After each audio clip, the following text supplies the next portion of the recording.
Mails में urinary tract infection specially old age में बहुत कॉमन है। मोस्ट कॉमन कॉज उसका प्रोस्टेट है विद एज। ये हर मर्द में ऐसा ही होता है कि जो प्रोस्टेट है वो टाइम बढ़ना शुरू हो जाता है, और जब वो इनलार्ज होता है तो उसकी वजह से यूरिन ब्लॉक होना शुरू हो जाती है, और जब वो ब्लॉक होती है तो उसमें इन्फेक्शन के चांसेस बहुत ज़्यादा बढ़ जाते हैं। Specially patients who are 50 years and above, उनको अपने प्रोस्टेट का चेक ज़रूर कराना चाहिए ताकि उनमें यूरिन ट्रैक्ट इन्फेक्शन के चांसेस कम से कम रहें।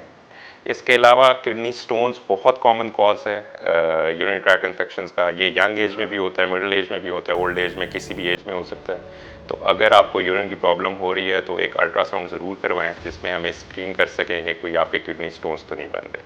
और तीसरा most important cause specially sugar वाले पेशेंट्स पे या पेशेंट जिनमें कोई न्यूरोलॉजिकल प्रॉब्लम्स हो, उनमें ब्लैडर वीकनेस हो जाती है।